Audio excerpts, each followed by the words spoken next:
Hello mga katusok. Mga katusok. Yan, it's year of 2026 na. And ilang taon na ako ngayon. I'm 32. Yan, 32 years old. And matanda na din pala ako. Joke lang. Siyempre sexy pa rin tayo. Anyway, bakit nga ba ako nagbibideo ngayon? Nagbibideo ko ngayon. Today is January 9. Tama ba? I think January nga, 9 nga yata ngayon.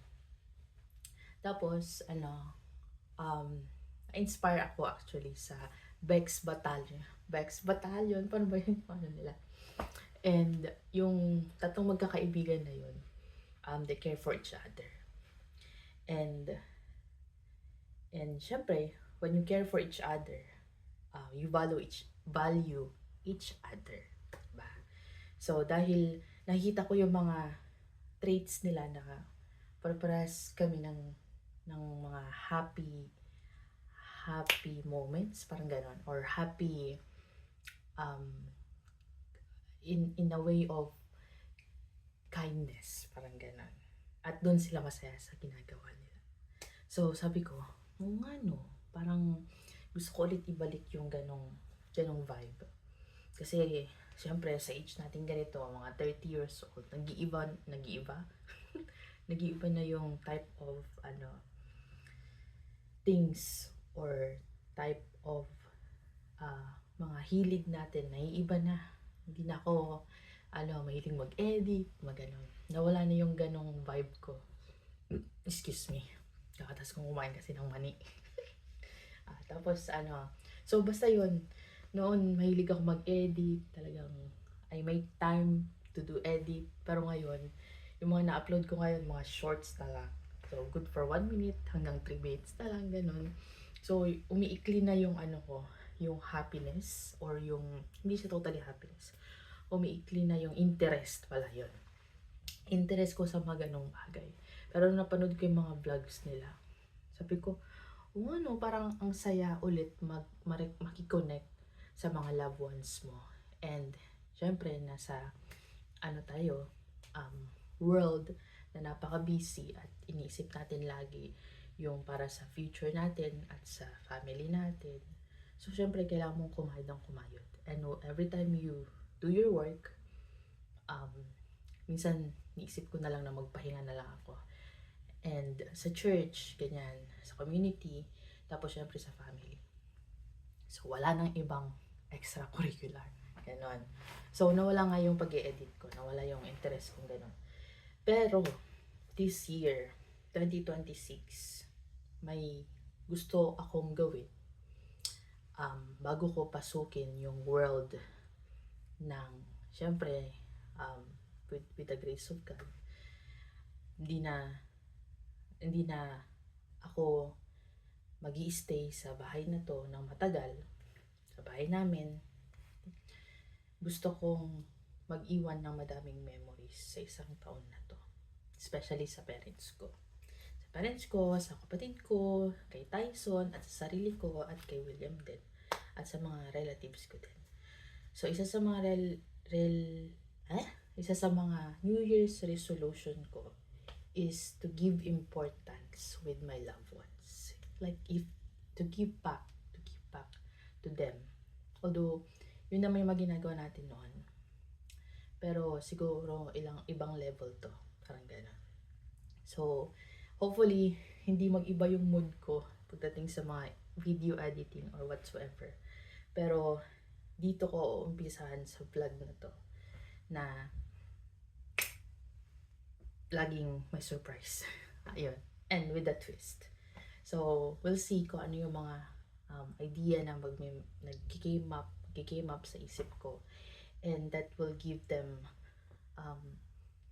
fulfilling, not totally fulfilling, pero at least it will retain on their memory na, oh, she remember me, parang gano'n. And even sa akin sa pinaka-importante ko is the core memory that I leave on their mind and also on my mind, that I value them so much.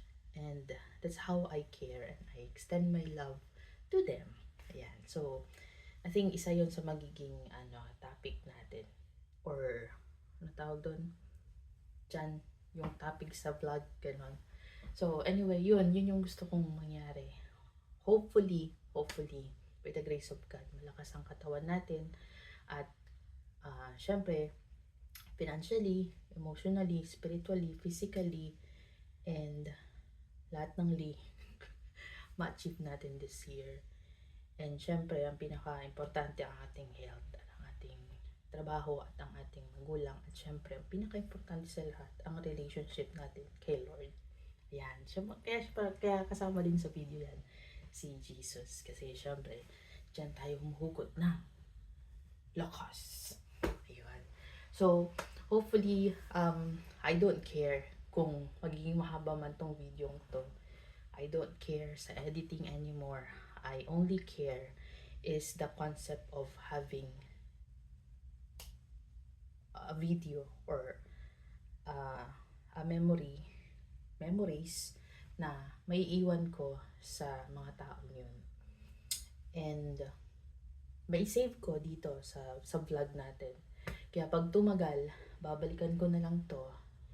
And every time din na you feel that you are down, you feel like sinakluban ka ng mundo, ganun. May rason kung bakit ko babalikan tong mga video to na inumpisan ko sa video ito. Kasi syempre, since nag-video na rin ako, dito ko na rin sabihin na it's hard to deal with yourself if you are not okay. It means that when your mental health it suffers everything too. So, sa video kong to, magiging open din ako dahil it's hard to have this kind of disorder ba to? Syempre, it's a mental health problem. So, you have to do something, more effort and effort, parang gana, to fight your darkness, to fight my darkness. I think it's not just me. I believe that it's not only me who suffer this kind of mental illness. Sa akin kasi, it's hard kasi I have GAD, which is General Anxiety Disorder. And on top of that, meron pa tayong depression, mga katusok. Pero, I don't take that as my weakness. Or it could be my weakness, but I want to get out of that zone that it's not belongs to God. Yeah.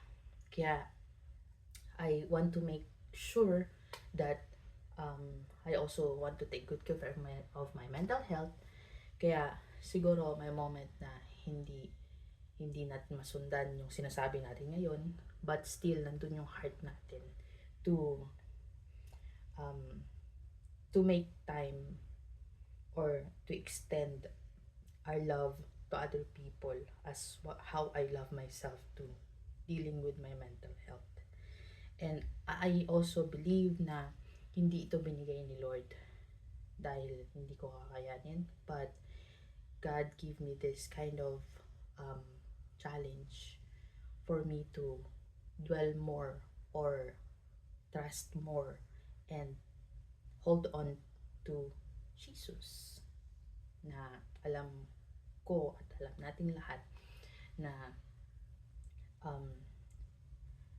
anxiety or depression is a disorder that really need to have an attention. But for me, I know as long as I have my family, my friends, those people who surrounds me with great love and caring and syempre support, and with the grace of God, masusolusyonan natin at malalabanan natin ang ganitong sakit, syempre. And I know hindi lang din ako ang nagsasuffer ng ganito. There's a lot of people, men or women, but we pray and hopefully we still focus on the present moment. That's why I came up with this kind of idea na it will start on this year 2026, that moving forward na kahit we suffer on this kind of disorder, we still try to extend our love, extend our care, extend ourselves to other people, and mag-reconnect, ganun, try to reconnect, and give happiness to other people as well. Yon. So, hopefully this video will, will leave a lot of good things, good memories. I don't know. We'll see na lang. So, yun lang katusok. This will be the end of my vlog. And, yeah. Hopefully, masundan mo pa rin yung video ko to. So, gabi na. Mag-rosary na ako. Matutulog na rin ako kasi opening pa ako bukas. So, anyway, thank you sa time mo. Nanood ng video to. So, don't forget that take care because I care. And I'm your katusok. Sweet. Ingat lagi.